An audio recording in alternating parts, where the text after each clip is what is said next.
Здравствуйте! В эфире третий выпуск новостей колледжа Государственной муниципальной службы, и сегодня мы расскажем вам о главных событиях прошедшего месяца.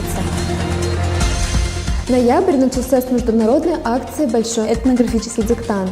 Свои знания решили проверить более 300 тысяч человек, в том числе наши курсанты, совместно с педагогическим составом. С нетерпением ждем итогов диктанта и верим, что наши курсанты показали себя на высшем уровне. 3 ноября прошел 14-й республиканский военно-патриотический фестиваль «Казачьи песни».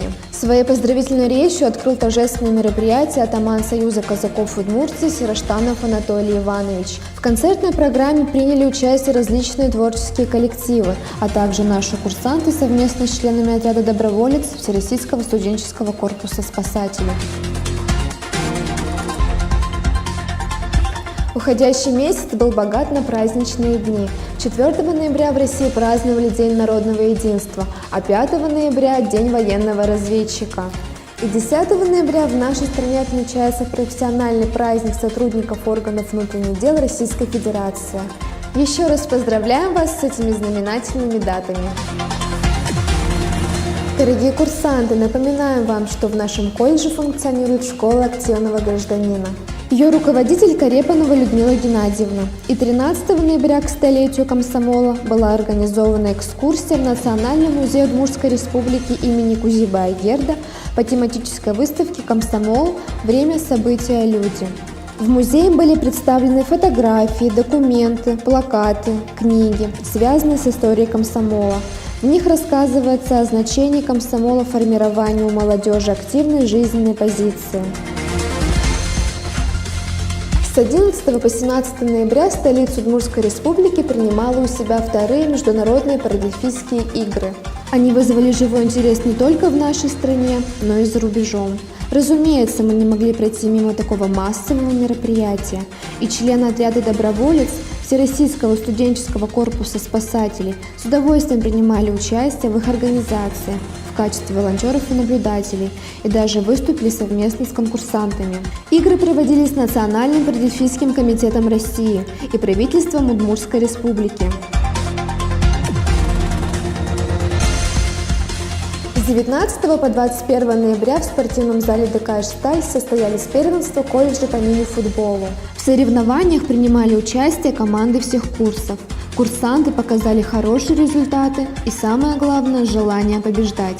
Поздравляем победителей групп ПБ-111-9, ПБ-212-9, ПБ-312-9 и ЗЧС 415-9. Мы напоминаем, что более подробно о всех событиях колледжа вы можете узнать в наших социальных сетях. Ссылки в описании. В конце месяца в колледже был проведен полевой выход ориентирования на местности. Курсанты и педагогический состав прошли дистанцию в 3 километра до пункта назначения. На месте проведения полевого выхода наших ребят ожидали испытания. Команды, преодолевая этапы, проявили умение ориентироваться на местности с помощью карт и компасов. Соревновательный дух и навыки курсантов сделали полевой выход увлекательным и полезным. Этот поход в очередной раз доказал, что в нашем колледже обучаются выносливые, веселые, эрудированные ребята. А еще с 26 по 30 ноября курсанты колледжа совместно со спасателем 1 класса совершили спелеологический выход в город Кубаха Пермского края. Во время экскурсии по пещерам они проползали через тесные проходы, увидели нетронутое скальное образование, которое доступно только для тех, кто не боится приключений. При получении диплома курсантам, посетившим пещеры, будет выдан сертификат спелеолога. На базе школы активного гражданина в конце ноября стартовала программа «Путешествие for Life». Наш курсант и чемпион всероссийского проекта Dance for Life Благодатских Савелий провел первую лекцию, на которой рассказал, что это международная инициатива, адаптированная к российскому контексту, работающая вместе с молодежью для сохранения репродуктивного здоровья, профилактики ВИЧ и инфекций, передающихся половым путем. В дальнейшем Савелий проведет еще несколько встреч в рамках этого путешествия и будет рад вас видеть на них.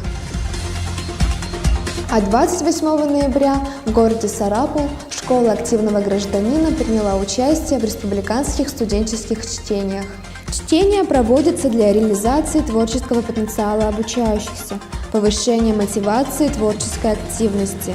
В секциях «Я выбираю здоровый образ жизни» и «Здоровье, сберегающая среда. Основа безопасности человека» первое место заняли Благодатских Савелий и Кошкина Анна. Поздравляем, вы большие молодцы!